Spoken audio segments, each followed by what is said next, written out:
ની ભીતિ છે।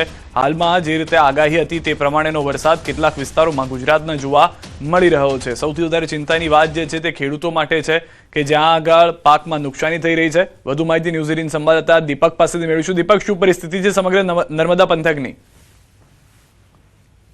બિલકુલ સિદ્ધાર્થ, ખાસ વાત કરીએ તો જે નર્મદા જિલ્લામાં જે ડેડિયાપાડા અને સાગબારામાં કળા સાથે વરસાદનું આગમન થઈ ચૂક્યું છે। બપોર બાદ જે કાળા ડિબાંગ વાદળો વચ્ચે જ જ્યારે હવામાન વિભાગે આગાહી કરી હતી કે અનેક વિસ્તારોમાં જે વરસાદ અને કળા પડી શકે છે તે રીતે આજે નર્મદા જિલ્લા સાગબારા અને ડેડિયાપાડામાં બપોર બાદ વરસાદનું આગમન થયું હતું। કળા સાથે વરસાદ પડતા ખેડૂતો ચિંતામાં મુકાયા છે, કારણ કે જે મગ છે, જે અડદ છે અને ખાસ કરીને કેરી જે પાક છે હાલ એ તૈયાર છે, ત્યારે તેને આ વરસાદને કારણે મોટું નુકસાન થવાની ભીતિ સેવાઈ રહી છે, જેને લઈ ખેડૂતો ચિંતામાં મુકાય છે। પરંતુ હાલ જે 40 થી 42 ડિગ્રી તાપમાનમાં જે વરસાદ પડતા જે ગરમીથી થોડીક રાહત લોકોને થતા થઈ છે, ત્યારે હાલ તો જે ખેડૂતોને જે પાકને નુકસાનની ભીતિ લઈને ખેડૂતો ચિંતામાં છે। જી દીપક, કયા કયા પાકને નુકસાનીની ભીતિ હાલમાં જોવા મળી રહી છે? કારણ કે કરા સાથેનો આ વરસાદ ખેડૂતો માટે પણ ચિંતા લઈને આવ્યો છે। ખાસ વાત કરીએ સિદ્ધાર્થ, તો જે નર્મદા જિલ્લાના ડેડિયાપાડા અને સાગબારામાં વરસાદ આધારિત ખેતી કરતા હોય છે અને જે ચોમાસા આધારિત ખેતી કરતા હોય, જેમાં એ લોકો જે તુવર છે, મગ હોય છે, અડદ હોય છે અને ખાસ વાત કરીએ તો હાલ કેરી પણ મોટા પ્રમાણમાં જે ડુંગર વિસ્તારોમાં જે કેરીનો પાક પણ મોટા પ્રમાણમાં થયો છે, ત્યારે જે અડદ પાક છે, જે મગ છે એને મોટો ચોરી છે, એ લોકોને જે વધારે જે પાક છે એને નુકસાની ભીતને લઈને ખેડૂતો ચિંતામાં મુકાયા છે। જી આભાર દીપક, સમગ્ર માહિતી બદલ। ઓપરેશન સિંદૂરને 1 વર્ષ પૂર્ણ થયું છે, ત્યારે 88 કલાક સુધી ચાલેલા ઓપરેશનને ભારતીય સેના શક્તિ, રણનીતિ અને આત્મનિર્ભરતાનું કેવી રીતે વિશ્વ સામે પ્રદર્શન કર્યું તે જુઓ।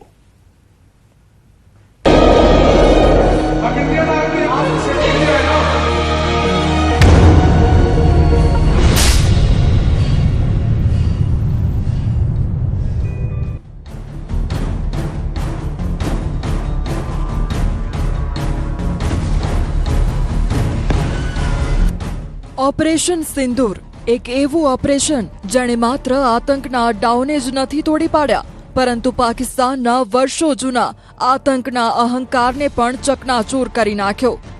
આજે ઓપરેશન સિંદૂરને 1 વર્ષ પૂર્ણ થયું, પણ આજે પણ દુનિયાએ 88 કલાકને યાદ કરે છે, જ્યારે ભારતે દુનિયાને બતાવ્યું હતું કે નવું ભારત માત્ર ચેતવણી નથી આપતું, જવાબ પણ આપે છે।